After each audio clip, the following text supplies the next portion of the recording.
Very and other qualifiers. Today, we're going to talk about qualifiers. In order to understand when and if we should use qualifiers, it is important to first identify what a qualifier is. Qualifiers are words, specifically adverbs or adjectives, that intensify or diminish the meaning of another word. For example, if you want to intensify a word, you might use very, actually, extremely, really, or totally.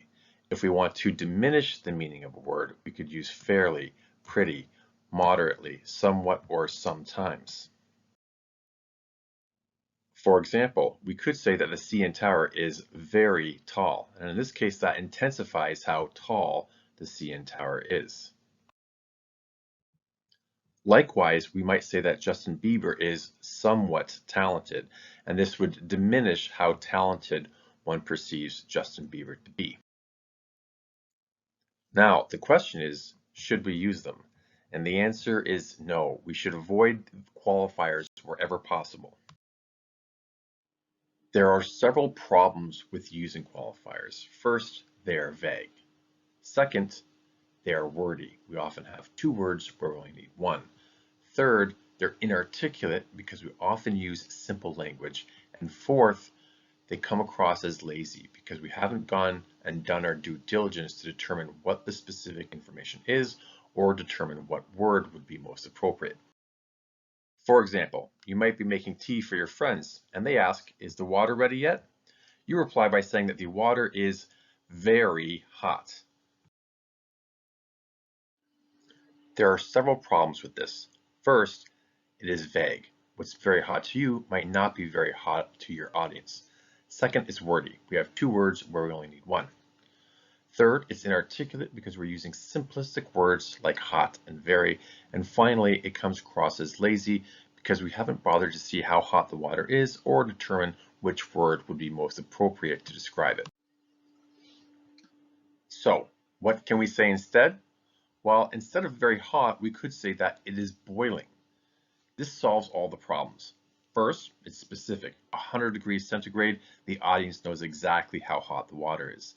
Second, it's concise. We only have one word instead of two. Third, it's articulate because we've chosen a very specific word. And finally, we've done our due diligence. We've determined exactly how hot the water is and chosen an appropriate word. So if instead of very hot, we say boiling, what might we say instead of very cold? Well, in this case, we might say freezing. And what might you say instead of really tired? We've got several options here, but we could say exhausted. And finally, what might you say instead of extremely hungry? Again, there's a few options here, but we could go with starving. The most common example we see is very important. And one of the most common questions we get is, what do you do when you can't think of another word? Well, don't worry. All you need to do is right-click on the word in your Word document, slide over to Synonyms, and a list of words will pop up. Now, some of these words will mean roughly the same thing. For example, significant and important have roughly the same definition, but there will also be words that are stronger in meaning. For example, here we have crucial, critical, vital, and essential. And if none of the words in the list satisfy you, you can always click on the thesaurus option at the bottom, and that will oftentimes give you even more options, as well as different definitions of the word. We might not always use a specific word. Going back to the CN Tower being very tall, we might instead use a specific measurement. The CN Tower is 553 meters tall. So keep that option in mind as well. What's the key takeaway? Always be aware of when you're using qualifiers, and in those cases, try to find a word choice that is more optimal. That way you can make your writing more concise and you can ensure that your meaning is more concrete and clear to your audience.